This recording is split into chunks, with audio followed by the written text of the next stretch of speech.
नवरात्र के समय सभी लोग को जो स्वस्थ है सभी लोगों को ब्रह्म मुहूर्त में उठ जाना। ऐसे तो रोज उठना चाहिए, लेकिन ऐसे समय में नवरात्र का समय जैसे चल रहा है, इस समय तो समय से ही उठना चाहिए। कम से कम 4 से 4:30 बजे के बाद बिस्तर छोड़ देना चाहिए।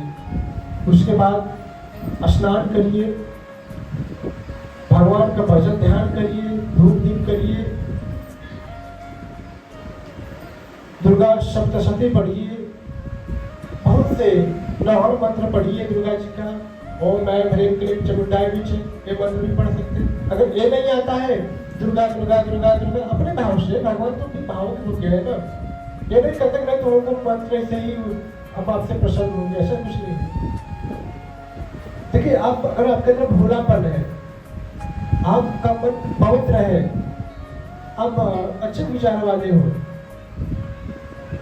तो अगर आपके मुख से आप कुछ भी बोलो, चाहे सादा भाषा में दुर्गा दुर्गा जी दुर्गा जी दुर्गा जी कहूँ, उनका चिंतन करूँ, अगर और मंत्र है तो उसको पढ़ूँ, या कोई पाठ है कुछ मंत्र, तमाम मंत्र है उसको पढ़िए। जैसे आपकी व्यवस्था बन रही है, अब वैसे पूजे पाठ मंत्र का उच्चारण करिए। तो बहुत सारे लोग कलश रखेंगे अपने घर में, स्थापना करें, तो कलश स्थापना कैसे करें? अब साधारण भाषा में बताएंगे। इसे तो बहुत विधियां हैं पूजा पाठ की, बहुत प्रक्रिया, हर व्यक्ति नहीं समझ पाता है। जिसे जो बहुत विधिवत पूजा पाठ करता है तो हर व्यक्ति तो नहीं कर पाते हैं, हमको लगता है बहुत कम ही लोग कर पाते हैं उस चीज को।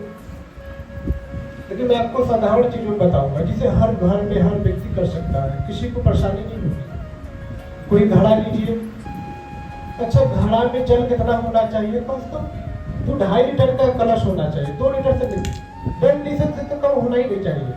1.5 लीटर से कम जल नहीं होना चाहिए कलश में। उतना बड़ा कलश मिट्टी का हो, किसी और पात्र का हो, जो भी आपके पास हो, उतना बड़ा आपके पास पात्र होना चाहिए।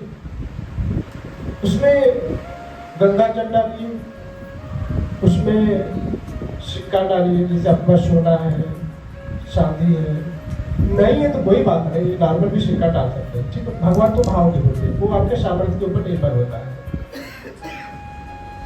उसमें आप भीमसाइनी कपूर डालिए, शुद्ध होता है भीमसाइनी कपूर, उसको डालिए। पान के पत्ते डाले जाते हैं, चावल डाले जाते हैं, पुष्प डाले जाते हैं, गंगा जल डाले जाते हैं, ऐसे तमाम चीजें डालो तो एक सर्व औषधि होता है, सर्व औषधि 5-10 रुपए का मिलता है, उसको भी डाल सकते हो।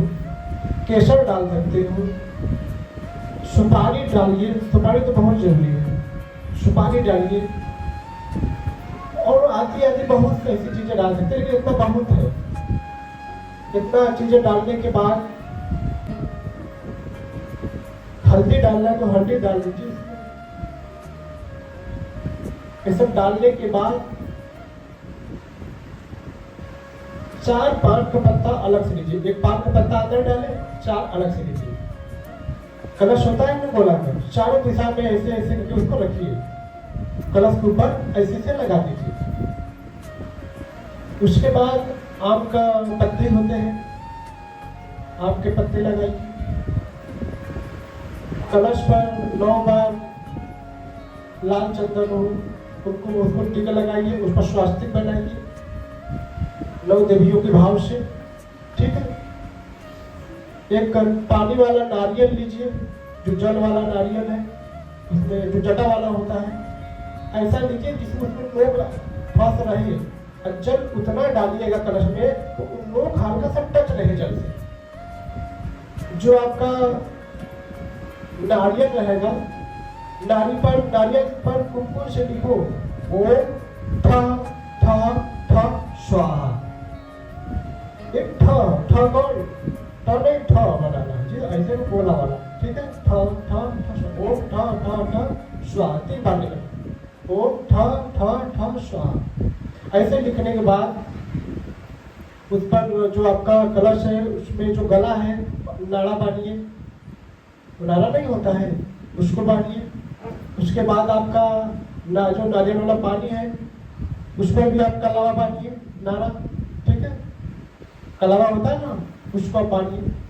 उसके बाद पहले आप कलश, वो जो आपका नारियल वाला पानी है, कलश पर रखने के पहले आप भगवान का, नौ दुर्गा जी का चिंतन करिए, नौ देवियों का, दुर्गा जी का स्मरण करिए, नौ जितनी भी नौ देवी हैं सबका स्मरण करिए और भाव करिए कि आइए विराजिए इस कलश में, विराजिए, मतलब अपने भाव से, अपने देसी भाव में बतियाइए। जैसे आपसे भाव प्रकट हो पा रहा है वैसे आप भाव से आप उनको प्रकट करिए वहाँ पे कि आइए इस कलश में विराजिए, मैं 9 दिन पूजन करूँगा, कृपा बरसाइए हमारे घर पर। तो ऐसे भाव करते हुए नारियल है उसको क्या करो, उस कलश के ऊपर रख दो। समझ में आ रही हमारी बात नहीं आ रही है? तो देखो ये सब चीजें से तो मैं बताता नहीं उतना, इसलिए उस नारियल को क्या करना है, कलश में रख देना है। रखने के बाद और जौ लोग रहते हैं नहीं है तो फिर और कोई भी रख देते हैं, नीचे लगा देते हैं कलश के। अखंड जोत जलाते हैं, जो अखंड जोत नहीं जला पाते हैं तो अपना सुबह शाम कुछ लोग दीपक जलाते हैं। पवित्रता का शांत करिए, तो ऐसे स्थापना करिए, दुर्गा सप्तशती का पाठ करिए, नवाण मंत्र का पाठ करिए, बैठ कर सुबह शाम माता दुर्गा जी का ध्यान करिए, साधना करिए, इससे बड़ी कृपा होगी आपके घर में। माता लक्ष्मी का वास होता है ऐसे घरों में, ये सब करना चाहिए। तो हर घर में अगर जो कलश रखना चाहता है तो ऐसी साधारण जीवन कृपा हो जाएगी। जितनी भी चीजें बता रहे हैं कुछ भी ज्यादा करने की जरूरत नहीं है, सिंपल ऐसे रख दो, भाव से पूजन पाठ करिए, कृपा हो जाएगी भगवान का। मन की पवित्रता में ध्यान देना, शरीर की शुद्धता पर ध्यान देना, ये सब चीजों पर ध्यान देना। नियम संयम जो गृहस्थी जीवन पर है इस पर ध्यान देते हुए अपने 9 दिन का जो उपासना ध्यान है इसको करिएगा, कृपा होगी माता जी का, ठीक है। दुर्गा सप्तशती का कम से कम आप 2 बार 3 बार पाठ करिए। कितने लोग तो थोड़ा ही पढ़ के बंद कर देते हैं। 2 बार पढ़िए, नहीं समझ पा रहे हैं तो कई बार पढ़िए। अगर उतना भी नहीं हो पा रहा है, अगर बहुत बिजी रहते हो तो नवाणे मंत्र पढ़ लीजिए, नाम का ही चिंतन भजन ध्यान कर लीजिए, उसी का सुमिरन कर लीजिए। दुर्गा जी बोलिए, ओम ऐं ह्रीं क्लीं चामुंडाय विचे, ओम ऐं ह्रीं क्लीं चामुंडाय विचे। ये तो साधारण है, इसको तो याद कर सकते हो। ओम ऐं ह्रीं क्लीं चामुंडाय विचे, बस इसको पाठ करिए बैठकर, कृपा होगा इस। और 9 देवियों का ध्यान करिए कि बड़ी कृपा है। देखिए बस साधारण भाषा में, साधारण तरीका, साधारण नियम आपको बताया हूँ, जिससे हर घर में हर व्यक्ति आसानी पूर्वक कर सकता है। कुछ हमको बताने की और जरूरत नहीं है, इतना ही काफी है। और अपने आहार विहार पर ध्यान देना, गलत खान पान मत कर लेना, नवरात्र में बहुत बड़ा अपराध लग जाएगा। ऐसे तो गलत खान पान तो हमेशा नहीं करना चाहिए। और खूब मन से दुर्गा जी का पूजा पाठ करिएगा। देखिए मंदिरों में क्या है, नवरात्र आ गया, लगा लोगे लाइन में लग जाओगे, नारियल फूल चुनरी लेके, हाँ जयकारा लगाओगे, मैया दुर्गा की जय लगाओगे। और मन कहाँ है, घर पे क्या कर रहा है, पकौड़ी बना, अभी हम पहुंच जाते तो खा लेते, हाँ हमारा संतरी कचौड़िया खा लेगा कोई और। तो मन कहाँ आपका उस मंदिर में है, मन तो स्थिर होना चाहिए ना। हम जिस देवी देवता के स्थान पे जाते हैं हमको सिर्फ वहाँ की चिंतन होना चाहिए, मन में वहाँ के भाव प्रकट होना चाहिए। हम वहाँ की ऊर्जाओं को संग्रहित करें अपने अंदर, अपने विचार से, अपने भाव से, तब वो काम करता है शरीर में। वहाँ की ऊर्जा, निगेटिविटी सब बाहर होती है। हम देखते हैं नवरात्र में सब लोग भीड़ लगाए रहते हैं, लंबा भीड़ लगा रहता है। अगर हम किसी का मन देखते हैं तो एक लोग का, बहुत कम लोग ऐसे जिसका मन सही हो। हम मंदिरों में पंडा पुजारी भी बेचारे हैं, दक्षिणा रखो, पैसा रखो। हमारी श्रद्धा हम रखें या ना रखें, देखो हमको खुल के बोलने का आदत है। देखिए पंडा पुजारी का काम है भजन कराना, अब हमारा काम है हमारी श्रद्धा, हमारी आर्थिक स्थिति जितना हमें उतना उनको देंगे, ठीक है, ये आपके ऊपर निर्भर होता है। ऐसा नहीं है तो ऐसा नहीं कि उनको लेना चाहिए, नहीं तो भाई कोई बात नहीं, और उनको मन से पूजन पाठ करा देना चाहिए। शास्त्र के विधि तो यही कहता है। हम पहले ही पैसा का डिमांड करें, पैसा रखो, हम पंडित जी पैसा रख रहा हूँ तुम मत बोलो, हम तो पक्का बता रहे हैं, हम 100% गारंटी के साथ बता सकते हैं कि न उस बोलने वाले को कोई लाभ मिलेगा, न करवाने वाले को पाठ कोई लाभ मिलेगा। जहां पर पहले से ही लेन देन का डिमांड हो जाता है, पहले से ही स्वार्थ की भावना आ जाती है, वहां पे पूजा पाठ का फल उसको प्राप्त नहीं होता है। मैं पहले ही बता दिया हूं कि हमारी श्रद्धा होगी, मैं पूरी संपत्ति आपको लिख दूंगा, ये हमारी श्रद्धा है। लेकिन वहां पे आप डिमांड कर दोगे तो वहां पे क्या हो जाएगा, वहां पे पूजा पाठ कराने वाले को फल नहीं मिलेगा। अच्छा, आज लोगों की मानसिक स्थिति अच्छी क्यों नहीं हो रही? पूजा पाठ घर में होने के बावजूद भी घर की ऊर्जाएं चेंज नहीं हो रही है। सच्चाई बता रहे हैं, हर लोग गृह प्रवेश कराते हैं, पूजा पाठ कराते हैं ना। आप देखिए, पूजा पाठ होने के बाद भी घर का कलेश दूर नहीं होता है, घर की ऊर्जाएं चेंज नहीं हो रही। इसका क्या मतलब है? इसका मतलब यह है कि जो व्यक्ति, जो कर्मकांडी हमारे घर में पूजा करा रहा है, उसकी लगता है कि जो विचार है वो पवित्र नहीं है। जब भाव पवित्र हो, विचार पवित्र हो, उस पवित्र मुख से जब हम एक शब्द बोलते हैं तो पूरे गांव की वाइब्रेशन चेंज हो जाते हैं। घर की तो बड़ी दूर की बात है। सच्चाई है कि नहीं?